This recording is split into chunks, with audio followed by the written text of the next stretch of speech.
എന്റെ പൊന്നുമോളെ ഒന്ന് കേറി വാ ഇങ്ങട്. 1:30 വണ്ടിക്ക് തിരിച്ചു പോണ്ടാണ്. നാളെ വന്നാ മതി ഞാൻ നിന്നോട് പറഞ്ഞല്ലേ, നീ കേക്കാണ്ടല്ലേ. ഇടി നാളെയല്ലേ കുടുംബശ്രീയുടെ ഓണാഘോഷം. അപ്പം എനിക്ക് നാളെ വരാൻ പറ്റുമോ? അതാണ് ഇന്ന് തന്നെ വരാമെന്ന് വിചാരിച്ചത്. ഓ, ഓണാഘോഷമൊക്കെ കഴിഞ്ഞിട്ട് ഇങ്ങോട്ട് എത്തിയാൽ പോരെ. ഇവിടെ ധൃതി പിടിച്ച് വന്നിട്ട് ഇവിടെ ഒന്നും ചെയ്യാനില്ലല്ലോ. ഇവിടെ വന്ന് ചെയ്യാനൊന്നുമില്ല. എന്നാലും വന്ന് 2 വർത്താനം ഇവിടെ പറഞ്ഞില്ലെങ്കിൽ എനിക്കൊരു സ്വസ്ഥത ഉണ്ടാവില്ല. അതാണ്. അല്ല, ഓണാഘോഷമൊക്കെ ഇത്ര വൈകി എന്താണ് ആഘോഷിക്കുന്നത്? ഓണമൊക്കെ കഴിഞ്ഞിട്ട് എത്ര മാസമായി? ഓ, ഓണത്തിന് മുന്നേ ഓണം ആഘോഷിക്കാമെന്ന് വിചാരിച്ചപ്പോൾ അല്ലേ അന്നാമ്മച്ചേട്ടത്തി ഞങ്ങളുടെ കുടുംബശ്രീയിലുള്ള പുള്ളിക്കാരുടെ ഭർത്താവ് തട്ടിപ്പോയി. അപ്പം പിന്നെ അങ്ങനെ വേണ്ടെന്ന് വെച്ച്. അത് കഴിഞ്ഞ് ഓണം കഴിഞ്ഞ് 2 ദിവസം കഴിഞ്ഞപ്പോൾ ആഘോഷിക്കാമെന്ന് വിചാരിച്ചപ്പോൾ ഓണത്തിൻ്റെ വില അങ്ങോട്ട് കുറഞ്ഞിട്ടില്ല. സദ്യക്ക് കൊടുക്കത്ത വില. അപ്പം പിന്നെ 1 മാസം കഴിഞ്ഞ് കഴിഞ്ഞാൽ അതങ്ങോട്ട് ഒതുങ്ങും, പൈസ കുറയുമല്ല. കുടുംബശ്രീയിലെ പെണ്ണുങ്ങൾ അങ്ങനെയാണെന്നേ, പൈസ ഒന്നും ഇടൂല. എന്നാൽ തിന്നാൻ അധികം വേണമെന്നാനും. ഒരു വീട്ടിൽ നിന്ന് 5-6 പേരൊക്കെയാണ് വരുന്നത് ഓണാഘോഷത്തിന്. അപ്പം നമ്മൾക്ക് ഇങ്ങനെ ചിലവൊക്കെ. ഞാൻ ചേട്ടനെ കൊണ്ടുപോകാറില്ല, ഞാൻ ഒറ്റക്കാണ് പോവാറ്. എന്നാ പിന്നെ അടുത്ത മാസം ക്രിസ്മസ് അല്ലേ, അതും കൂടി ചേർത്ത് അങ്ങോട്ട് ആഘോഷിക്കാന്നില്ലേ, ഓണ ക്രിസ്മസ്. ശരിയാണല്ല, അത്രക്ക് ഞാൻ ചിന്തിച്ചില്ലാട്ടാ. പൊട്ടിക്കാളി തന്നെ.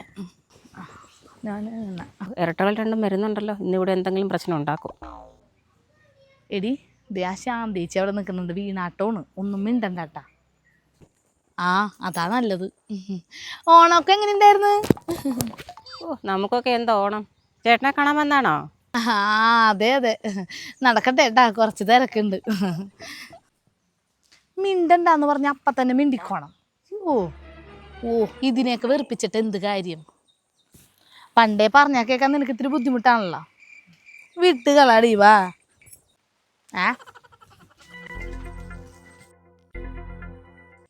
ഇനിയിപ്പൊ എന്ത് ചെയ്യാനാടാ നിന്റെ തീരുമാനം? ഈ വീടും പറമ്പും വിൽക്ക, അതേ ചെയ്യാനുള്ളൂ. അച്ഛനുണ്ടാക്കിയ വീടും പറമ്പും വിൽക്കാൻ ഉദ്ദേശിക്കുമ്പോ സ്വന്തം പെങ്ങന്മാരെ അറിയിച്ചാ തരക്കേടില്ല. ആ, നിങ്ങളാ? എന്താണ് ഇഷ്ടായില്ലേ വന്നത്? പെങ്ങന്മാര് വീട്ടിൽ തന്നെ ഏതാങ്ങളെക്കാടി ഇഷ്ടമല്ലാത്തത്? ഓ, സൂയിച്ച് വാ, ഇരിക്കി. അങ്ങനെ ഞങ്ങൾ ഇരുത്താൻ നോക്കണ്ട. ഓ, കാല് കഴിച്ചു പോയി. കേറി വന്നിട്ടേ ഒന്ന് ഇരിക്കട്ടെ കേട്ടാ. ഓ, ഇവള് എന്നാ പിന്നെ ഞാനിരിക്കാം. ചേട്ടൻ ഈ വീടും പറമ്പും വിറ്റ് കടമൊക്കെ തീർക്കാൻ നോക്കുമെന്ന് പുഷ്പാങ്കതൻ ചേട്ടൻ പറഞ്ഞപ്പോ ഞാൻ വിശ്വസിച്ചില്ല എൻ്റെ അമ്മേ. ഇപ്പൊ എനിക്ക് വിശ്വാസമായി. ചേട്ടൻ എന്ത് ഭാവിച്ചാണ് ഈ കടം മുഴുവൻ മേടിച്ചു കൂട്ടിയത്? എടി, ഇത് ഇന്നും ഇന്നലെ ഒന്നും മേടിച്ച കടമല്ലടി. പിന്നെ ഞങ്ങൾ ജനിക്കുന്നതിന് മുന്നേ മേടിച്ചാണോ? അതെ, നീയൊക്കെ ജനിക്കുന്നതിന് മുന്നേ തുടങ്ങി അച്ഛൻ മേടിച്ച കടവും ഞാൻ ഇപ്പോഴും ഇത്തിരീശ് വെച്ച് അടച്ചു തീർക്കണം. ഇനി ഇപ്പൊ മരിച്ചുപോയ അച്ഛന്റെ തലയിൽ ഇട്ടല്ല. അച്ഛൻ വന്ന് സാക്ഷി ഒന്നും പറയാൻ പോണില്ലല്ല. മരിച്ചു തലക്ക് മുകളിൽ നിൽക്കണ അച്ഛനെ പറ്റിയാണ് ഈ കുറ്റങ്ങൾ മുഴുവൻ പറയണത്. ഇത് കേക്കണില്ല അമ്മേ. ഞാനിപ്പൊ കൊറേ ആയിട്ടൊന്നും കേക്കാറില്ല.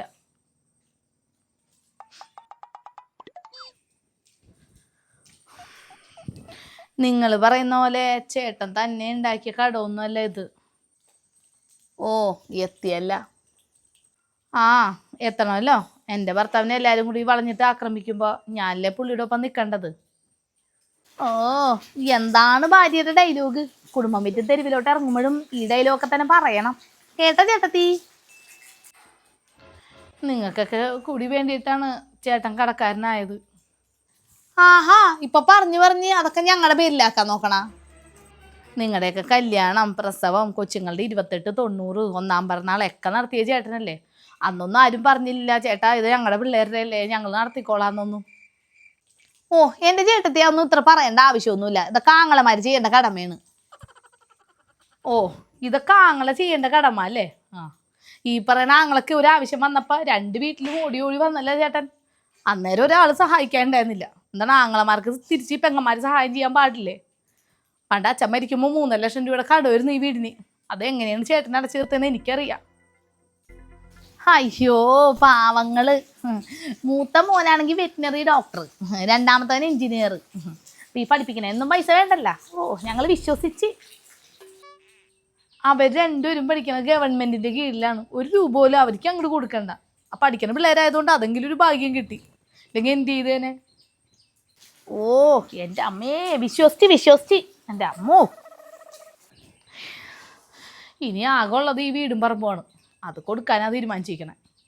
ആരോട് ചോദിച്ചിട്ട് തീരുമാനിച്ച്? അതിനാരോടാ ചോദിക്കണ്ടേ? അമ്മനോട് ചോദിച്ച്. അമ്മക്ക് സമ്മതമാണ്. ഞങ്ങളോട് ചോദിക്കണം, അല്ലാണ്ട് പിന്നെ ആരോട്? കെട്ടിച്ചൂട്ട നിങ്ങളോട് അത് ചോദിക്കേണ്ട ആവശ്യമുണ്ടാ? എനിക്ക് തോന്നുന്നുള്ളത് നിങ്ങളോട് ചോദിച്ചിട്ട് ചെയ്യേണ്ട ഒരു കാര്യമാണെന്ന്. എടിയേ, ഇത് കയ്യാങ്കിലി ആവുന്നട്ടാ തോന്നണേ. ഒരു കയ്യാങ്കിലി ആകൂല. വിൽക്കണം എന്ന് ഞങ്ങൾ തീരുമാനിച്ചാൽ വിൽക്കും, അത്ര തന്നെ. ആഹാ, അത്രക്കായ? അയ്യോ, ഒരു നിലയില്ലാണ്ട് ഇങ്ങനെ നിൽക്കുമ്പേ കിട്ടണോടം കുഴിച്ചാണെങ്കിലും ഞങ്ങൾ നിൽക്കും. ആ നിക്ക് ഞങ്ങൾക്കും കൂടിയുള്ള വീതും കൂടി തന്നിട്ട് നിങ്ങൾ ബാക്കിയുള്ള പൈസക്ക് എന്താന്ന് വെച്ചാ ചെയ്യ്. എന്ത് വീതം? നിങ്ങൾക്കുള്ളതൊക്കെ പണ്ടേ തന്നതല്ലേ. ഈ വീടും പറമ്പ് വിറ്റ് ആകെ കിട്ടണ 10-20 ലക്ഷമാണ്. അതിൽ കടവും വീട്ടിയിട്ട് ഒരു വീട് തട്ടിക്കൂട്ടാനാണ് ഞങ്ങളുടെ പ്ലാൻ. പ്ലാനൊക്കെ കൊള്ളാം, പക്ഷെ നടക്കൂല. കേസിന് പോയിട്ടാണെങ്കിലേ ഞങ്ങൾ ഇതിൻ്റെ ഒരു വീതം മേടിച്ചെടുക്കും. ആ അത് തന്നെ എനിക്കുള്ള അഭിപ്രായം. എന്താണെന്ന് വെച്ചാൽ അവർക്കും കൂടി വീതിച്ചു കൊടുക്കുക. എന്നിട്ട് ബാക്കിയുള്ളതിന് വീട് എന്താ പണ്ടാറടങ്ങിയാ മതി. അതാണ് ചേട്ടൻ പറഞ്ഞ പോയിന്റ്. കറക്റ്റ്.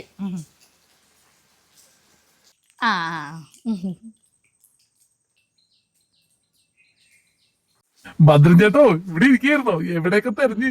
എന്താടാ ചേട്ടാ? ചേട്ടന് ഇന്നലെ അവസാനം വന്നെടുത്ത ടിക്കറ്റ് ഇല്ലേ, അതിനാണ് ഈ പ്രാവശ്യം ഓണം ബമ്പർ അടിച്ചേക്കണത്. 25 കോടി.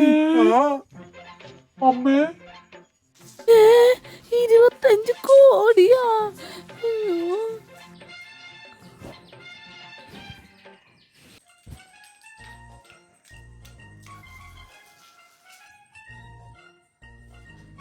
എല്ലാം അരങ്ങത്തപ്പന്റെ അനുഗ്രഹം.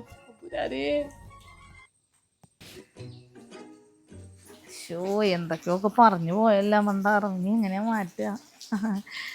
ചേട്ടാ, എനിക്ക് സന്തോഷായി. ദൈവമേ, ഈ സമയത്ത് പൈസ കിട്ടിയത് വലിയ അനുഗ്രഹമായി. ചേട്ടത്തിക്ക് ഭാഗ്യമുണ്ടിട്ടാ ഞങ്ങൾക്കും.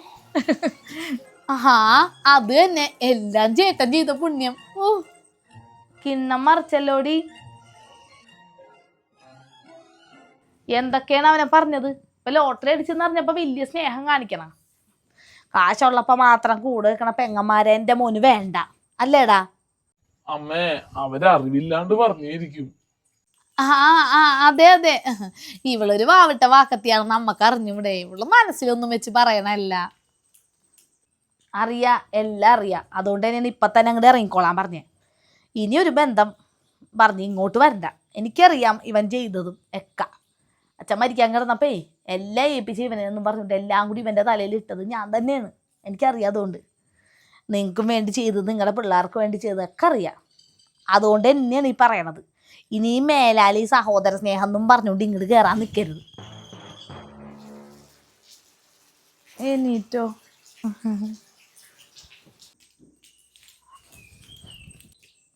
വാ അമ്മയത്തോട്ട്. വരാം മോളെ. ഇനി ഇവിടെ നിൽക്കാൻ പറ്റുമെന്ന് തോന്നണില്ല. അമ്മേ, പോവേണ്ടാ? പോയിക്കോ. പോവാടി, പോകാം. എന്തിനാ അവിടെ നിന്ന് കുശിക്കണേ? പുതിയ തന്ത്രം ആലോചിക്കായിരിക്കും. ഇവിടെ ചെലവാവൂല അത്. പോവാനല്ലേ പറഞ്ഞത്? പോടുന്ന് പോവാൻ.